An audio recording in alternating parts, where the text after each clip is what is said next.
Good morning, Mr. Moderator, fellow colleagues at the head table, people who were kind enough to invite me here, and you long-suffering people who will fortunately or unfortunately be subject to what I have to say for the next few minutes.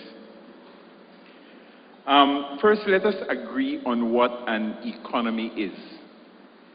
An economy is a physical entity that can be defined in terms of its human components.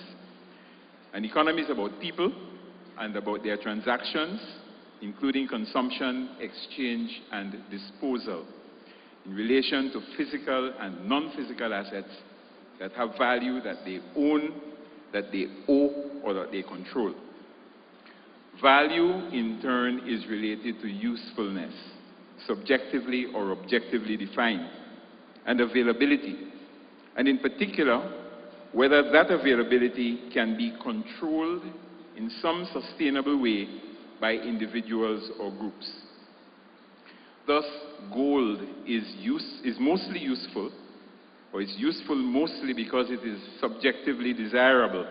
It is in short supply relative to demand, and since it takes effort and resources to produce, its availability can be controlled by those who own or control its production. So it costs money. Air on the surface of this planet is even more useful than gold, both subjectively and objectively. But its availability and supply so far have been difficult to bring under the control of individuals, so that its value is priceless in the sense that it cannot be priced, and therefore it is free. There are some climate changes and environmental degradation issues that you may want to explore here in relation to air. Look, for example, at what has been happening to water. Water used to be free. Now it is an expensive component, as my good friend Santino can testify.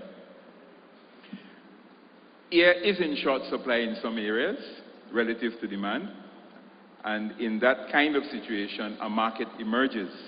You need think only of astronauts and scuba divers. They have to pay for the air they carry around with them.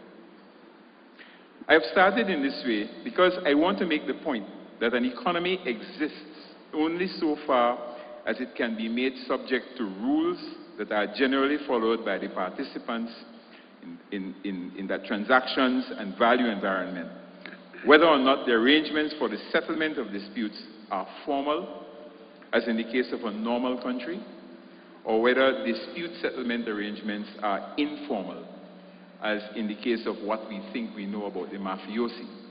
If you don't pay your debts, they break your legs. When we speak of the economy of Belize, we speak of the ownership, control, and use of assets and liabilities, physical and intangible, in a defined jurisdictional environment, bearing in mind, of course, that transactions and other exchanges take place not only within the physical boundaries of Belize, but also across boundaries with other jurisdictions. In such cases, it is always appropriate to agree beforehand, explicitly or implicitly, on the procedures and arrangements to settle disputes that will inevitably arise at some point or other.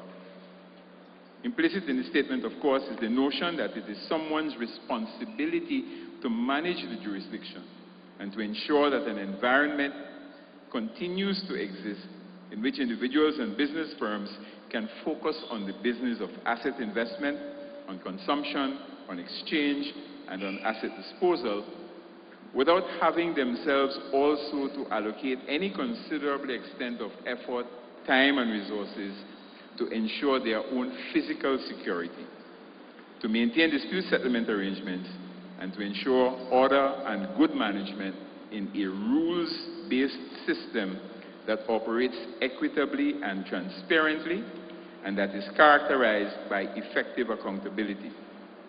In other words, there is need for effective, efficient, and fair government.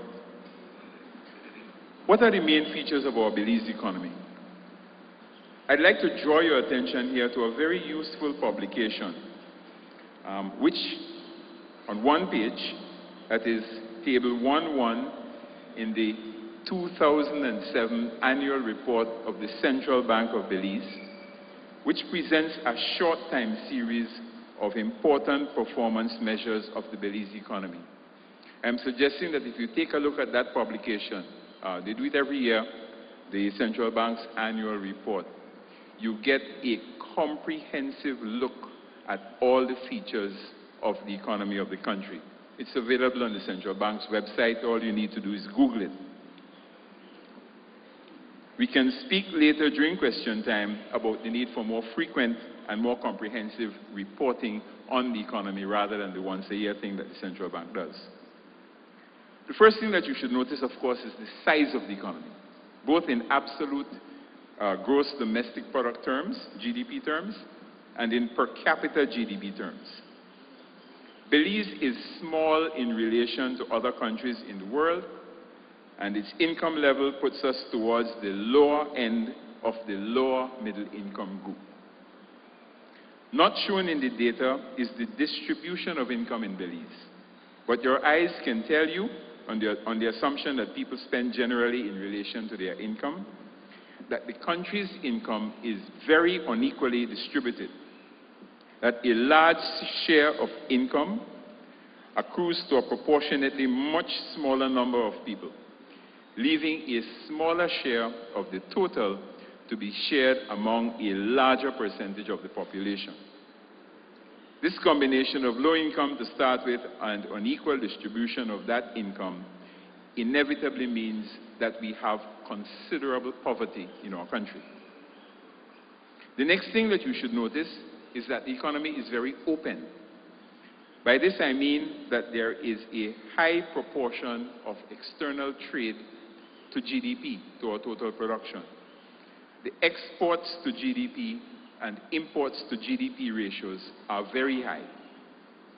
This is a historical result of the fact that the country as we know it, that is post-Mayan Belize, was established to provide materials to the more developed countries, principally the United Kingdom, and that the focus of operation was always and has always been overseas.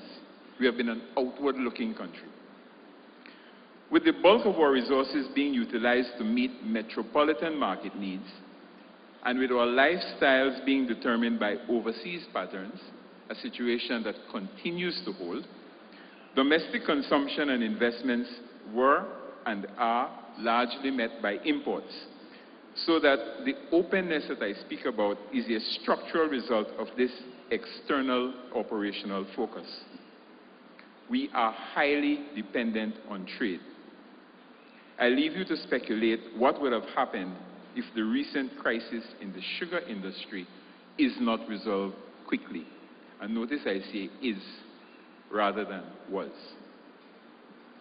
Note, however, that because of Belize's small size, because we produce for export items that are produced in larger quantities by other countries, Belize is and because we import small quantities of the same things that are imported in much larger quantities by other countries, Belize is a price taker on both sides.